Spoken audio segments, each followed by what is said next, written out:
Livre de Ruth, chapitre 1. Du temps des juges, il y eut une famine dans le pays. Un homme de Bethléem de Juda partit, avec sa femme et ses 2 fils, pour faire un séjour dans le pays de Moab. Le nom de cet homme était Élimélec, celui de sa femme Naomi, et ses 2 fils s'appelaient Machlon et Kiljon. Ils étaient Éphratiens, de Bethléem de Juda. Arrivés au pays de Moab, ils y fixèrent leur demeure. Élimélec, mari de Naomi, mourut, et elle resta avec ses 2 fils. Ils prirent des femmes moabites, dont l'une se nommait Orpa, et l'autre Ruth, et ils habitèrent là environ 10 ans. Machlon et Kijlon moururent aussi tous les deux, et Naomi resta privée de ses 2 fils et de son mari. Puis elle se leva, elle et ses belles-filles, afin de quitter le pays de Moab, car elle apprit au pays de Moab que l'Éternel avait visité son peuple et lui avait donné du pain. Elle sortit du lieu qu'elle habitait, accompagnée de ses 2 belles-filles, et elle se mit en route pour retourner dans le pays de Juda. Naomi dit alors à ses 2 belles-filles, « Allez, retournez chacune à la maison de sa mère. Que l'Éternel use de bonté envers vous, comme vous l'avez fait envers ceux qui sont morts et envers moi. Que l'Éternel vous fasse trouver à chacune du repos dans la maison d'un mari. » Et elle les baisa. Elles élevèrent la voix et pleurèrent. Et elles lui dirent, « Non, nous irons avec toi vers ton peuple. » Naomi dit, « Retournez, mes filles, pourquoi viendriez-vous avec moi? Ai-je encore dans mon sein des fils qui puissent devenir vos maris? Retournez, mes filles, allez, je suis trop vieille pour me remarier. Et quand je dirai, j'ai de l'espérance, quand cette nuit même je serais avec un mari, et que j'enfanterai des fils, attendriez-vous pour cela qu'ils eussent grandi? Refuseriez-vous pour cela de vous marier? Non, mes filles, car à cause de vous je suis dans une grande affliction de ce que la main de l'Éternel s'est étendue contre moi. Et elles élevèrent la voix, et pleurèrent encore. Orpa baisa sa belle-mère, mais Ruth s'attacha à elle. Naomi dit à Ruth, « Voici, ta belle-sœur est retournée vers son peuple et vers ses dieux, retourne, comme ta belle-sœur. » Ruth répondit, « Ne me presse pas de te laisser, de retourner loin de toi. Où tu iras, j'irai, où tu demeureras, je demeurerai. Ton peuple sera mon peuple, et ton Dieu sera mon Dieu. Où tu mourras, je mourrai, et j'y serai enterré. Que l'Éternel me traite dans toute sa rigueur, si autre chose que la mort vient à me séparer de toi. » Naomi, la voyant décidée à aller avec elle, cessa ses instances. Elles firent ensemble le voyage jusqu'à leur arrivée à Bethléem. Et lorsqu'elles entrèrent dans Bethléem, toute la ville fut émue à cause d'elles, et les femmes disaient, « Est-ce là Naomi? » Elle leur dit, « Ne m'appelez pas Naomi, appelez-moi Mara, car le Tout-Puissant m'a rempli d'amertume. J'étais dans l'abondance à mon départ, et l'Éternel me ramène les mains vides. Pourquoi m'appelleriez-vous Naomi, après que l'Éternel s'est prononcé contre moi, et que le Tout-Puissant m'a affligé? » Ainsi revinrent du pays de Moab Naomi et sa belle-fille, Ruth la Moabite. Elles arrivèrent à Bethléem au commencement de la moisson des orges. Ruth, chapitre 2. Naomi avait un parent de son mari. C'était un homme puissant et riche, de la famille d'Élimélec, et qui se nommait Boaz. Ruth la Moabite dit à Naomi, « Laisse-moi, je te prie, aller glaner des épis dans le champ de celui aux yeux duquel je trouverai grâce. » Elle lui répondit, « Va, ma fille. » Elle alla glaner dans un champ, derrière les moissonneurs. Et il se trouva par hasard que la pièce de terre appartenait à Boaz, qui était de la famille d'Élimélec.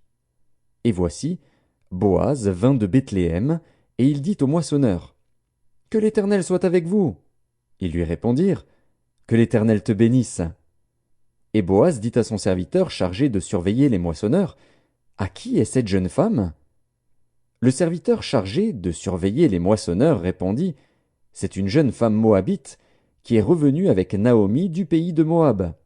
Elle a dit, « Permettez-moi de glaner et de ramasser des épis entre les gerbes derrière les moissonneurs. » Et depuis ce matin qu'elle est venue, elle a été debout jusqu'à présent et ne s'est reposée qu'un moment dans la maison. Boaz dit à Ruth, « Écoute, ma fille, ne va pas glaner dans un autre champ, ne t'éloigne pas d'ici. et reste avec mes servantes. Regarde où l'on moissonne dans le champ, et va après elles. J'ai défendu à mes serviteurs de te toucher. Et quand tu auras soif, tu iras au vase, et tu boiras de ce que les serviteurs auront puisé. Alors elle tomba sur sa face et se prosterna contre terre, et elle lui dit, Comment ai-je trouvé grâce à tes yeux, pour que tu t'intéresses à moi qui suis une étrangère? Boaz lui répondit, On m'a rapporté tout ce que tu as fait pour ta belle-mère depuis la mort de ton mari, et comment tu as quitté ton père et ta mère et le pays de ta naissance, pour aller vers un peuple que tu ne connaissais point auparavant. Que l'Éternel te rende ce que tu as fait, et que ta récompense soit entière de la part de l'Éternel, le Dieu d'Israël, sous les ailes duquel tu es venu te réfugier. Et elle dit, Oh, que je trouve grâce à tes yeux, mon Seigneur, car tu m'as consolé, et tu as parlé au cœur de ta servante. Et pourtant je ne suis pas, moi, comme l'une de tes servantes. Au moment du repas, Boaz dit à Ruth, Approche, mange du pain, et trempe ton morceau dans le vinaigre. Elle s'assit à côté des moissonneurs. On lui donna du grain rôti. Elle mangea et se rassasia, et elle garda le reste. Puis elle se leva pour glaner. Boaz donna cet ordre à ses serviteurs, qu'elle glane aussi entre les gerbes, et ne l'inquiétez pas, et même vous ôterez pour elle des gerbes quelques épis, que vous la laisserez glaner, sans lui faire de reproche. Elle glana dans le champ jusqu'au soir, et elle bâtit ce qu'elle avait glané. Il y eut environ un épha d'orge. Elle l'emporta et rentra dans la ville, et sa belle-mère vit ce qu'elle avait glané.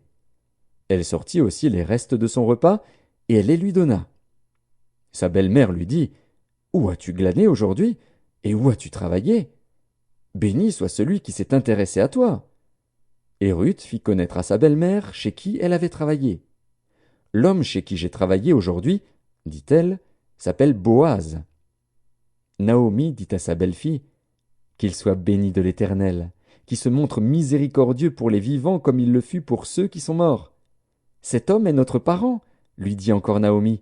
Il est de ceux qui ont sur nous droit de rachat. Ruth, la Moabite, ajouta, Il m'a dit aussi, Reste avec mes serviteurs jusqu'à ce qu'ils aient achevé toute ma moisson. Et Naomi dit à Ruth, sa belle-fille, Il est bon, ma fille, que tu sortes avec ses servantes, et qu'on ne te rencontre pas dans un autre champ. Elle resta donc avec les servantes de Boaz, pour glaner, jusqu'à la fin de la moisson des orges et de la moisson du froment. Et elle demeurait avec sa belle-mère. Ruth, chapitre 3. Naomi, sa belle-mère, lui dit, Ma fille, je voudrais assurer ton repos, afin que tu fusses heureuse. Et maintenant Boaz, avec les servantes duquel tu as été, n'est-il pas notre parent? Voici, il doit vanner cette nuit les orges qui sont dans l'air. Lave-toi et oins-toi, puis remets tes habits, et descends à l'air. Tu ne te feras pas connaître à lui, jusqu'à ce qu'il ait achevé de manger et de boire. Et quand il ira se coucher, observe le lieu où il se couche. Ensuite va, découvre ses pieds, et couche-toi. Il te dira lui-même ce que tu as à faire. Elle lui répondit, Je ferai tout ce que tu as dit. Elle descendit à l'air, et fit tout ce qu'avait ordonné sa belle-mère. Boaz mangea et but, et son cœur était joyeux. Il alla se coucher à l'extrémité d'un tas de gerbes. Ruth vint alors tout doucement, découvrit ses pieds, et se coucha. Au milieu de la nuit, cet homme eut une frayeur. Il se pencha, et voici, une femme était couchée à ses pieds. Il dit, Qui es-tu? Elle répondit, Je suis Ruth, ta servante. Étends ton aile sur ta servante, car tu as droit de rachat. Et il dit, Sois bénie de l'Éternel, ma fille. Ce dernier trait témoigne encore plus en ta faveur que le premier, car tu n'as pas recherché des jeunes gens, pauvres ou riches. Maintenant, ma fille, ne crains point. Je ferai pour toi tout ce que tu diras, car toute la porte de mon peuple sait que tu es une femme vertueuse. Il est bien vrai que j'ai droit de rachat, mais il en existe un autre plus proche que moi. Passe ici la nuit, et demain, s'il veut user envers toi du droit de rachat, à la bonne heure, qu'il le fasse. Mais s'il ne lui plaît pas d'en user envers toi, j'en userai, moi, l'Éternel est vivant. reste couchée jusqu'au matin. Elle resta couchée à ses pieds jusqu'au matin, et elle se leva avant qu'on pût se reconnaître l'un l'autre. Boaz dit, qu'on ne sache pas qu'une femme est entrée dans l'air. Et il ajouta, donne le manteau qui est sur toi, et tiens-le. Elle le tint, et il mesura 6 mesures d'orge, qu'il chargea sur elle. Puis il rentra dans la ville.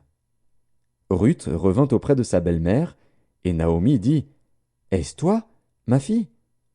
Ruth lui raconta tout ce que cet homme avait fait pour elle. Elle dit, il m'a donné ces 6 mesures d'orge, en disant, tu ne retourneras pas à vide vers ta belle-mère. Et Naomi dit, sois tranquille, ma fille, jusqu'à ce que tu saches comment finira la chose, car cet homme ne se donnera point de repos qu'il n'ait terminé cette affaire aujourd'hui. Ruth, chapitre 4. Boaz monta à la porte et s'y arrêta. Or voici, celui qui avait droit de rachat, et dont Boaz avait parlé, vint à passer. Boaz lui dit, approche, reste ici, toi, un tel. Et il s'approcha et s'arrêta. Boaz prit alors 10 hommes parmi les anciens de la ville, et il dit, asseyez-vous ici. Et ils s'assirent. Puis il dit à celui qui avait le droit de rachat, Naomi, revenue du pays de Moab, a vendu la pièce de terre qui appartenait à notre frère Élimélec.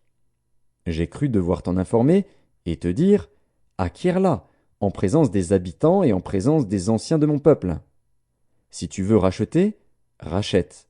Mais si tu ne veux pas, déclare-le-moi, afin que je le sache. Car il n'y a personne avant toi qui ait le droit de rachat, et je l'ai après toi. Et il répondit, je rachèterai. Boaz dit, le jour où tu acquerras le champ de la main de Naomi, tu l'acquerras en même temps de Ruth, la Moabite, femme du défunt, pour relever le nom du défunt dans son héritage. Et celui qui avait le droit de rachat répondit, je ne puis pas racheter pour mon compte, crainte de détruire mon héritage. Prends pour toi mon droit de rachat, car je ne puis pas racheter.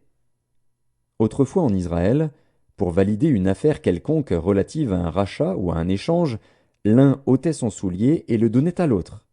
Cela servait de témoignage en Israël. Celui qui avait le droit de rachat dit donc à Boaz, acquiers pour ton compte. Et il ôta son soulier. Alors Boaz dit aux anciens et à tout le peuple, vous êtes témoins aujourd'hui que j'ai acquis de la main de Naomi tout ce qui appartenait à Élimélec, à Kiljon et à Maclon, et que je me suis également acquis pour femme Ruth la Moabite, femme de Maclon, pour relever le nom du défunt dans son héritage, et afin que le nom du défunt ne soit point retranché d'entre ses frères et de la porte de son lieu. Vous en êtes témoins aujourd'hui. Tout le peuple qui était à la porte et les anciens dirent, nous en sommes témoins. Que l'Éternel rende à la femme qui entre dans ta maison semblable à Rachel et à Léa, qui toutes les deux ont bâti la maison d'Israël. Manifeste ta force dans Ephrata, et fais-toi un nom dans Bethléem. Puisse la postérité que l'Éternel te donnera par cette jeune femme rendre ta maison semblable à la maison de Péretz, qui fut enfantée à Juda par Tamar. Boaz prit Ruth, qui devint sa femme, et il alla vers elle. L'Éternel permit à Ruth de concevoir, et elle enfanta un fils. Les femmes dirent à Naomi, béni soit l'Éternel, qui ne t'a point laissé manquer aujourd'hui d'un homme ayant droit de rachat, et dont le nom sera célébré en Israël. Cet enfant restaurera ton âme, et sera le soutien de ta vieillesse. Car ta belle-fille, qui t'aime, l'a enfanté, elle qui vaut mieux pour toi que 7 fils. Naomi prit l'enfant et le mit sur son sein, et elle fut sa garde. Les voisines lui donnèrent un nom, en disant, un fils est né à Naomi, et elles l'appelèrent Obed. Ce fut le père d'Isaïe, père de David. Voici la postérité de Péretz. Péretz engendra Hetzron. Hetzron engendra Ram. Ram engendra Aminadab. Abinadab engendra Nachshon. Nachshon engendra Salmon. Salmon engendra Boaz. Boaz engendra Obed. Obed engendra Isaïe. Et Isaïe engendra David.